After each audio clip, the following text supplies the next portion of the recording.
Quero lembrá-los que, devido à efusividade do assunto, complexidade do assunto, eu irei citar muitos textos auxiliares de cabeça que, devido ao tempo, não iremos parar para poder lê-los nas nossas Bíblias. Mas, depois da edição desta mensagem, os irmãos podem reassistir e aí os irmãos irão ver os textos colocadinhos ali no vídeo. Não fiquem tranquilos. Mas não serão tantos textos assim. Eu permanecerei fielmente ao capítulo 6 da carta do apóstolo aos Hebreus. Irmãos, eu reitero, tenha paciência e preste bastante atenção. O versículo 1 e 2, ele fala de algumas doutrinas elementares. Fundamento do arrependimento de obras mortas, de fé em Deus, doutrina dos batismos, imposição das mãos, ressurreição dos mortos e juízo eterno. Por incrível que pareça, todas estas doutrinas são tratadas no nosso catecúmeno, no nosso discipulado.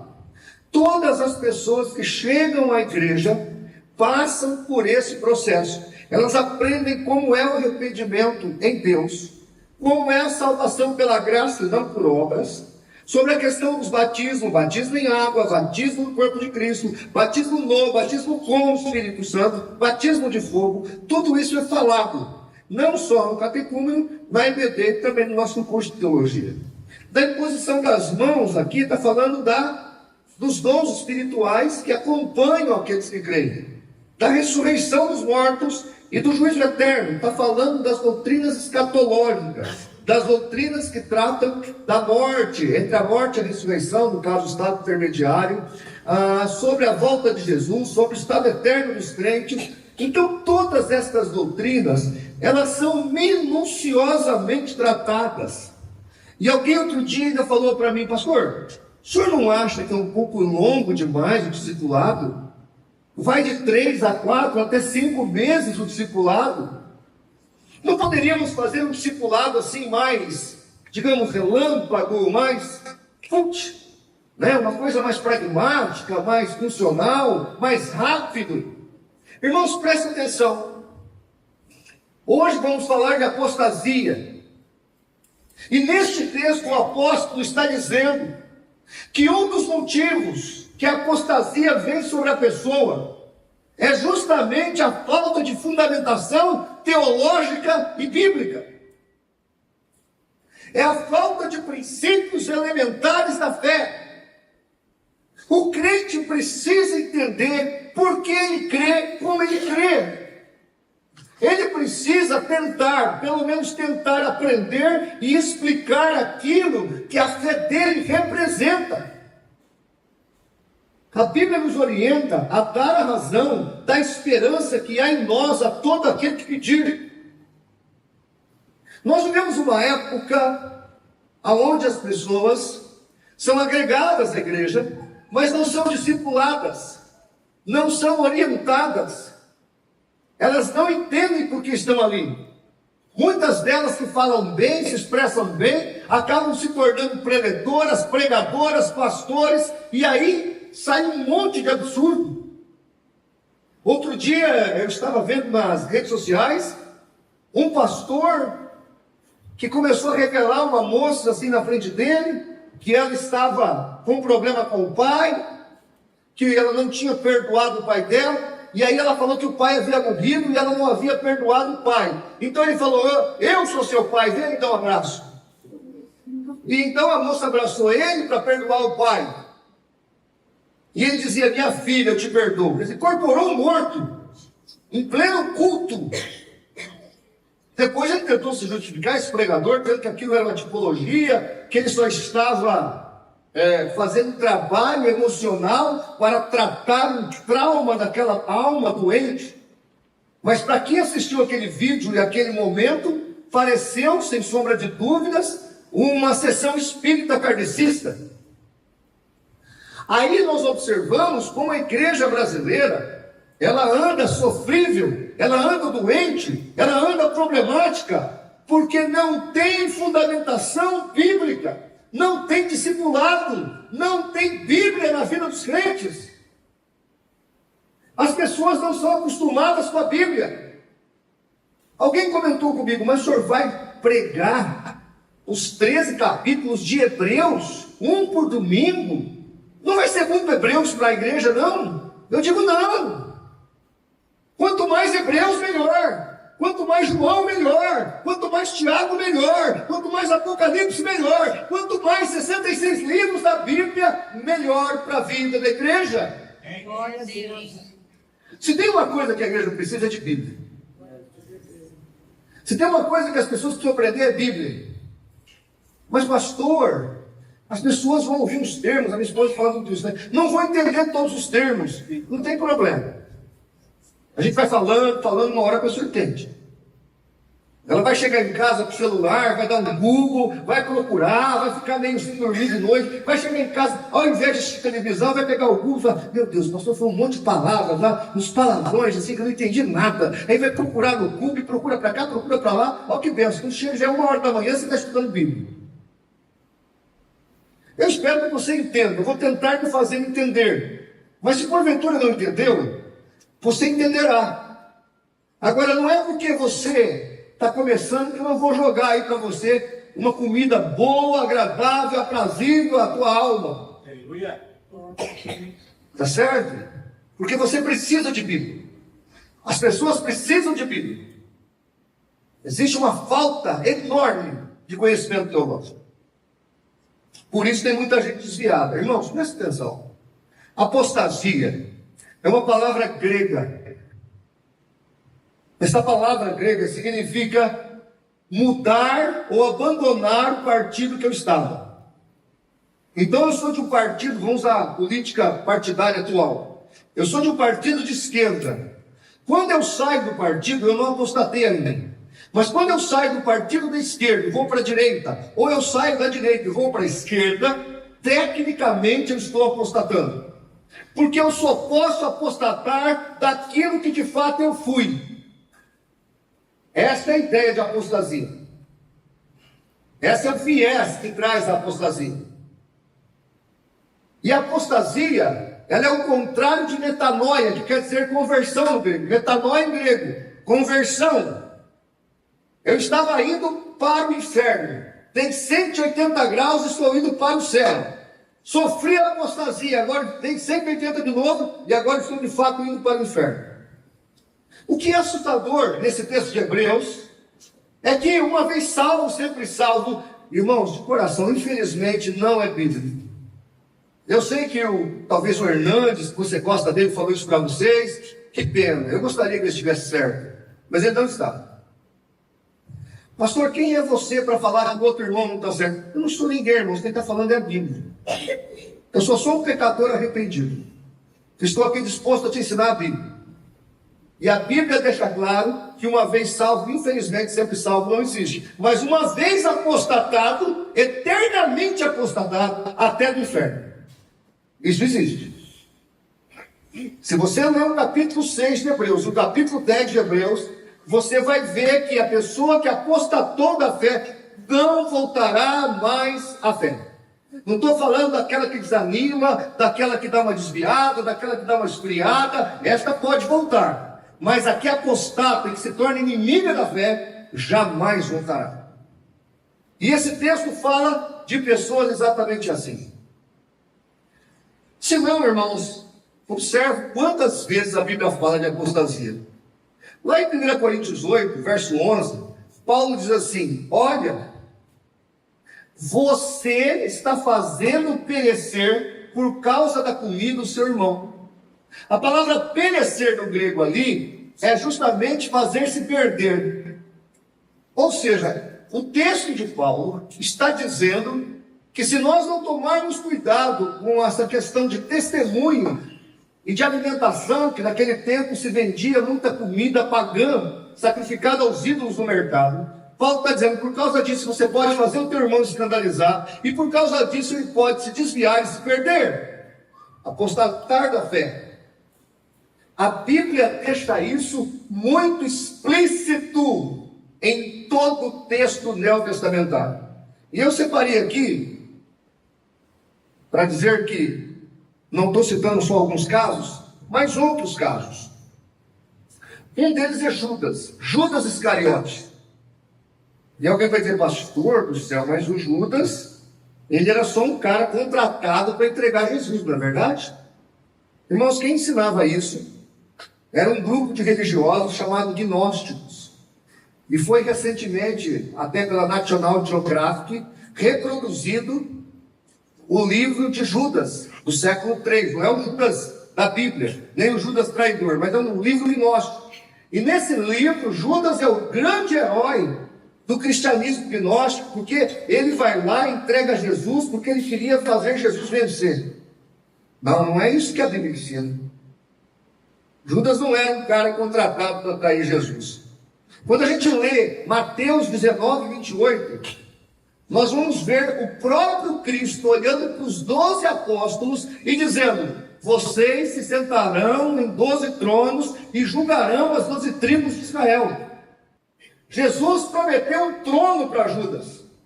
Não é pouca coisa. Quando a gente lê Lucas capítulo 9 e Lucas capítulo 10, nós vamos ver o comissionamento dos 12 apóstolos, depois a repetição do comissionamento para os 70 apóstolos, ou 70 missionários, e é repetido o que é repetido no 9, repete-se no 10. Embora o 10 se refira aos 70, as mesmas características é aplicada aos 12, 12 depois 70. Lá no versículo 17, do capítulo 10 de Lucas, Jesus começa um diálogo com aquelas pessoas que voltaram felizes. Voltaram felizes, contando que os demônios se subjugavam a eles na oração. Enfermos eram curados, endemoniados eram libertos. E aí Jesus olha para eles e fala assim: não se alegrem por isso, se alegrem porque os vossos nomes estão escritos no livro da vida. Entre aqueles homens estava Judas Iscariote. Então provavelmente Judas começou bem. Quem fala isso? O apóstolo Pedro, em Atos 1,17. Vai dizer o seguinte: nós precisamos trocar o Judas que trai o Senhor, porque ele achou sorte neste ministério. Ele achou sorte neste ministério.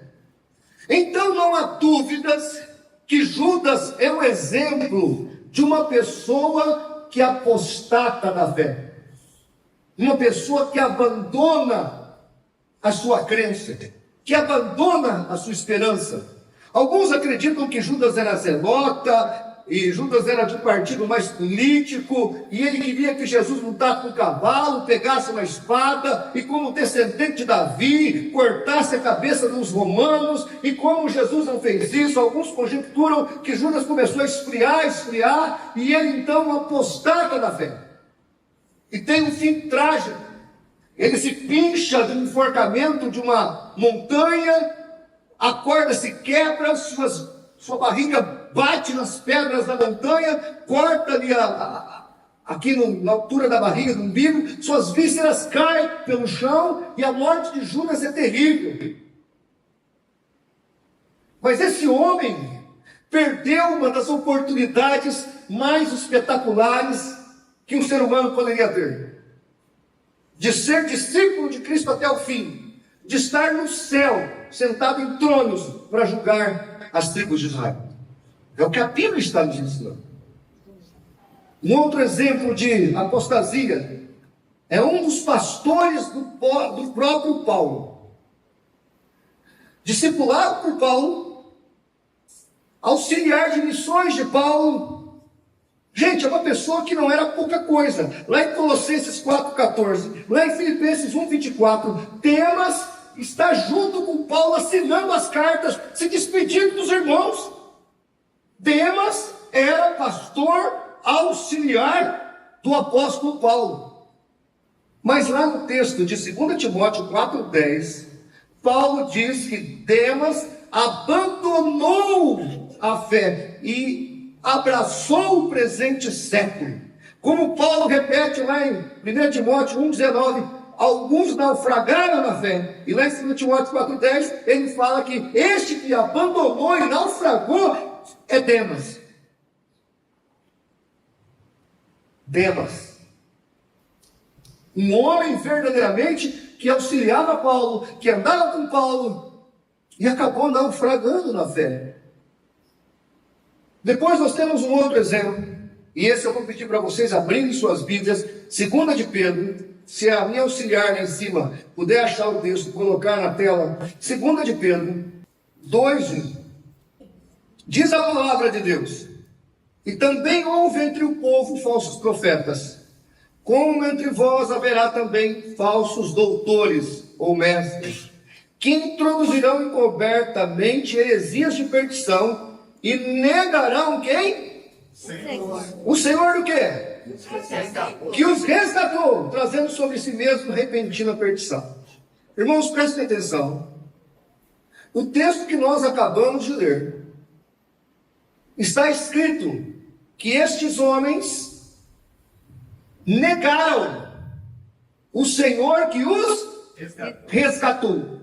Essa palavra é a mesma de Apocalipse capítulo 7, quando fala de uma grande multidão, de toda tribo, língua, povo e nação, que foi resgatada. É a palavra mais rica para falar de salvação. Estes homens que agora se tornaram falsos mestres, estes homens foram um dia resgatados por Deus em Cristo Jesus. Agora apostataram na fé, abandonaram a sua fé, estavam agora ensinando o contrário que outrora haviam ensinado. Estavam levando pessoas para o inferno. Eu sei que talvez alguém vai dizer, mas pastor, Deus é soberano, como é que alguém pode pedir que alguém seja salvo? Olha, Jesus olha para os fariseus, saduceus e doutores do seu tempo, lá em Mateus 23, e fala assim: raça de víboras, vocês não entram no reino e nem deixam os outros entrarem. Está escrito, foi Jesus que disse isso, não sou eu. Então esses falsos mestres, outrora resgatados pela graça de Deus, abandonaram a fé, apostataram a fé. Pastor, mas que coisa horrorosa. Sim, olha o versículo 4 de Hebreus 6. Ele fala: é impossível que uma vez que as pessoas que foram iluminadas provaram o quê? Dom celestial. Fizeram-se o quê? Participantes do Espírito Santo de Deus. Provaram o quê? A boa palavra de Deus e as virtudes. E recaíram. Sejam outra vez renovados para... Eu trouxe hoje a minha Bíblia da CPAD, Bíblia Pentecostal. Doutor Stanley faz um comentário do versículo 6 do capítulo 6. Ele diz assim: recaíram. Esta palavra grega parapesontas é um particípio auristo e deve ser traduzido no tempo passado, literalmente tendo caído. O escritor de Hebreus apresenta a apostasia como algo realmente possível. Pedro vai dizer a mesma coisa em 2 Pedro 3,17. Ele fala de pessoas que caíram da fé. Caíram da fé. Pedro vai dizer também, na sua segunda epístola, 1,10, ele fala dos eleitos. E lá em 2 Pedro 1,10 ele diz assim: olha, perseverem, porque se vocês perseverarem até o fim, não cairão e confirmarão a sua eleição. Paulo está dizendo aqui, irmãos, que a igreja precisa ficar atenta para não descuidar da fé e apostatar da fé. Paulo diz assim em 2 Timóteo 4,7: combati o bom combate, terminei a carreira e guardei a fé. O presente foi dado. Não deixe que o presente se perca. Pastor, mas está escrito lá em João 10, 28, que as ovelhas de Jesus não podem ser arrebatadas da sua mão. É verdade. Também está escrito em Romanos capítulo 8. Paulo repete a mesma coisa. O que nos separará do amor de Deus? A altura, a profundidade, a largura, as criaturas desse mundo, nada nos separará do amor de Deus. Do amor de Deus. O texto não está falando lá em João 10, o contexto fala isso. Ele não está falando de você mesmo sair da mão de Deus. Senão observe João 15. Pastor, João 15 fala da videira. Todos os galhos ligados na videira. Mas aquele galho que não produz fruto, o que o lavrador faz? Corta e joga onde? No fogo. Então, o texto de João 15 está dizendo que aquele crente que se descuida, que não produz, que não se entrega, que não cuida do que foi dado, ele acaba indo para a perdição. João 10 não está se contrariando com João 15. É o mesmo autor, é o mesmo Cristo falando. O que ele está dizendo é que, de minha parte, Deus está dizendo, o que eu te dou é teu mesmo. Agora, se não observe lá em Gênesis 2. Deus, quando chama Adão e Eva, coloca no Éden, ele fala, vocês estão aqui para cuidar do Éden. Irmãos, cuidar. Quando eu li esse texto pela primeira vez, eu imaginei que era carpinar, plantar uma batata, uma abóbora, um abacaxi. Eu, que sou nascido num sítio, imaginei que cuidar do Éden fosse isso. Mas não era isso, porque o Éden era perfeito. O Éden fornecia tudo em abundância, naturalmente. Não havia pecado. Tudo ali era produzido pela mão de Deus e tudo ali era de graça, pela graça, por meio da graça. Se tem um lugar que tinha graça, era no Éden. Mas Deus estava falando do tentador. E quando o tentador chega, o tentador fala assim: o que Deus falou? Que vocês vão morrer se comer daquele fruto do conhecimento? Certamente vocês não morrerão. Uma vez salvo, sempre salvo. Afinal de contas, não foi Deus que pôs vocês do paraíso? Quem é que vai tirar vocês do paraíso? Nada pode tirar vocês da graça. Fica firme. Aquele negócio que Paulo escreveu lá em Gálatas 5,4, da graça decaístes vocês que querem se justificar pela lei, isso é mentira. Pode ficar firme, tranquila. Uma vez salvo, sempre salvo. Até o reverendo Hernandes falou, fica chegando. Pode comer, vai lá. E o Adão e Eva acreditou. E onde que a gente está aqui hoje? Olha que problema que gerou. A Bíblia, irmãos, é muito clara sobre a apostasia. E esse mal acontece quando perdemos a fé. E esse mal acontece quando somos displicentes com a nossa vida espiritual. A apostasia é tão clara na Bíblia que o defensor dessa tese é um agostiniano, seguidor de Agostinho, de Hipona, do século V. Tempo da Reforma Protestante, quem seguiu ele foi Lutero e mais precisamente João Calvino. João Calvino, e se a Stephanie tiver aí aquele print que eu mandei, coloca aí. Ele chega a dizer o seguinte, porque os fatos são fatos. Olhem para mim. Quantas pessoas crentes de verdade você já viu e que hoje não estão mais na igreja? De fato, crente, pessoa crente, fervorosa, temente a Deus, eu vi tanta. Eu não sei quantas você já viu, mas você deve ter visto muitas pessoas. Eu e a Bíblia conhecemos um amigo nosso que era pastor, hoje é um mestre mago da magia negra. E na hora que ele faz os seus vídeos, dá o seu depoimento na internet, ele fala, eu sou o mago fulano de tal, já fui pastor evangélico, mas hoje eu sou mago. Eu revelo sua vida, muito melhor que um pastor, porque eu já fui pastor.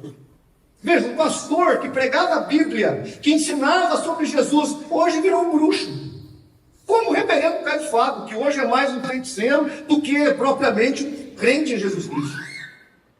Pastor, o senhor fala nomes, eu falo. Paulo falou Hermineu e Alexandre. Paulo citou vários nomes de pessoas caídas. O próprio Demas, que o abandonou, ele fala: Demas amou o presente século. Eu falo porque vocês estão assistindo certas pessoas das redes sociais. Deus precisa, através dessa palavra, te alertar para você ficar atento e não ser enredado, e entrar nesse caminho, se tornar um desengrejado, se tornar um apóstata e abandonar a fé. Mas aí o tal do João Calvino, ele diz assim, porque os fatos são fatos. Concorda que você já viu muitas pessoas da igreja com integridade e hoje estão no mundo? Amém? Ou sou eu que vi isso? Nos meus 30 e poucos anos de pastor. Agora, veja, o tal do João Calvino disse assim: olha, Deus às vezes dá aos réprobos, que são os predestinados para o inferno, e eles conseguem agir como os eleitos, até quase no final, quando a graça evanece, quando a graça sai, e aí eles se tornam ímpios de novo. Porque Deus retém para eles o dom da perseverança. Então, é como se Deus desse só um pouquinho de graça para ele. Toma aí um pouquinho. Gostoso, né? Chega, vai para o inferno. É mais ou menos isso. Exatamente isso que é ensinado por esse homem. Esse senhor chamado João Calvino. Essa doutrina é classificada de graça evanescente. Porque na Bíblia, ele explica, Hebreus 6 também, ele fala que aqui em Hebreus, aquelas pessoas que apostataram se converteram 80%, 90%. Por isso que elas não chegaram ao fim sem abandonar a fé, porque não se converteram a 100%. Olha, irmãos, presta atenção. Conversão é conversão. E a Bíblia é muito clara com relação à apostasia.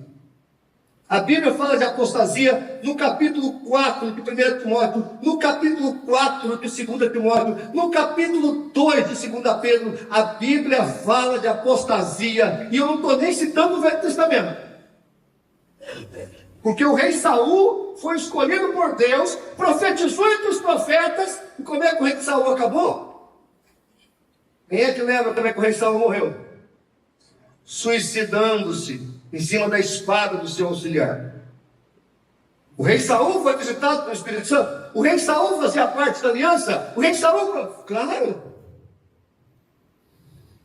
E o Caim? O Caim falava com Deus. Está lá em Gênesis capítulo 4. E a Bíblia fala que o Caim já está no inferno. Porque não se arrependeu dos seus pecados.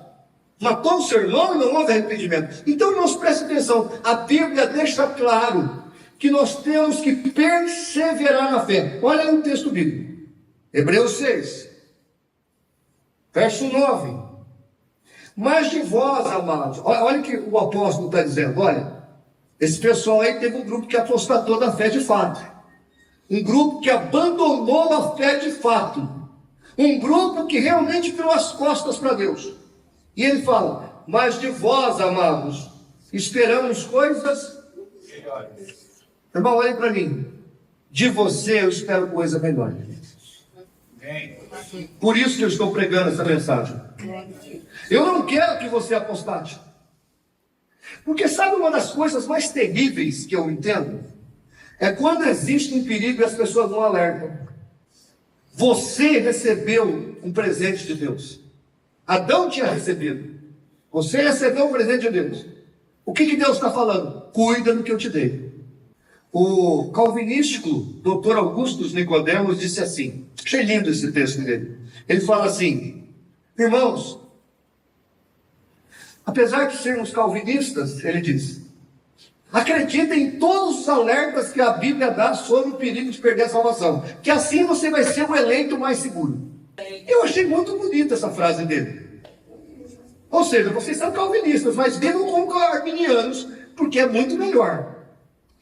Vocês são calvinistas, mas toma cuidado, porque Paulo falou que o crente pode perder a salvação. Pedro falou que o crente pode perder a salvação. Jesus falou que o crente pode perder a salvação. Marcos, Lucas, João falou que o crente pode perder a salvação. Todos falaram que o crente pode perder a salvação. Então, é bom vocês viverem como se tivesse perdido. Mas não pode, viu? Não perde. Fica tranquilo.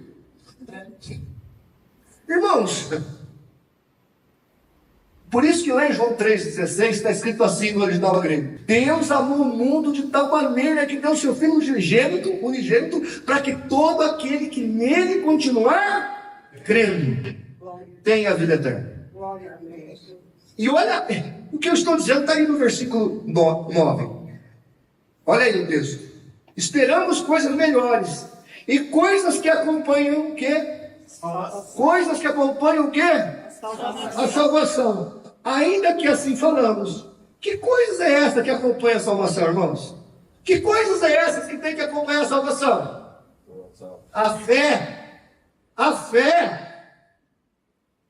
A coisa que tem que acompanhar, ou as coisas que tem que acompanhar a salvação, são os nossos atos de fé. É fé. Você não pode vacilar na fé. Não pode tropeçar na fé, não pode vacilar na fé, não pode descuidar da fé. Agora, quando eu não dou alerta de perigo, quando eu não falo dessas possibilidades, eu estou te deixando vulnerável. Eu estou te deixando sem resguardar-se. Versículo 11, Hebreus 6. Mas desejamos que cada um de vós mostre o mesmo cuidado até quando? O fim. Até o fim. Para quê? Para que complete a certeza da esperança. Que esperança? A da salvação. Veja, irmão, cuidado até o fim. Olhem para mim. Você tem que ter cuidado até o fim. Tem que perseverar até o fim. Quem vai perseverar? É você. Ser fiel até a morte e dar-te-ei a coroa da vida. Aquele que perseverar até o fim será salvo. Isso é o que está lá. Apocalipse 2, 10 e 11 e Mateus 24, 13. A palavra de Deus manda você perseverar até o fim. E Jesus repete que aquele que for fiel até o fim, até o último dia, esse então será salvo. É o próprio Cristo que está dizendo. E eu termino lendo mais um texto. Versículo 13. Porque quando Deus fez a promessa a Abraão, como não tinha outro por quem jurar, jurou por si mesmo, dizendo: certamente abençoando, te abençoarei, multiplicando, te multiplicarei. Assim, esperando com paciência, no caso aqui Abraão, alcançou a promessa. Lá em Hebreus 4, Paulo explica isso. Deus chama Abraão. Está lá em Gênesis capítulo 12. Deus chama Abraão. Sai do meio da tua parentela. Abraão não discutiu. Abraão obedeceu e observou o que Deus havia dito. Paulo diz assim no capítulo 4 de Romanos: Abraão agiu pela fé e Deus imputou isso por justiça. Ele agiu pela fé. Você e eu somos chamados a agir pela fé. Jesus te deu a salvação. Jesus, pela fé, através da sua graça, te deu um grande presente. Tudo está posto para você. O Espírito Santo está à tua disposição. E Paulo está dizendo, o apóstolo está dizendo: não façam como aqueles. Não façam como aqueles que experimentaram todas as etapas de um salvo, que viveram como um salvo, mas foram relaxando, descuidando, desleixando, e quando foram dar contas, já estavam apostatados. As pessoas não se cuidam, não zelam pelo que Deus nos deu, e a palavra manda que fiquemos atentos, porque nós estamos na dependência de Deus, mas temos que cuidar de ser perfeição. Cuida do que você tem, para que ninguém tome a tua coroa.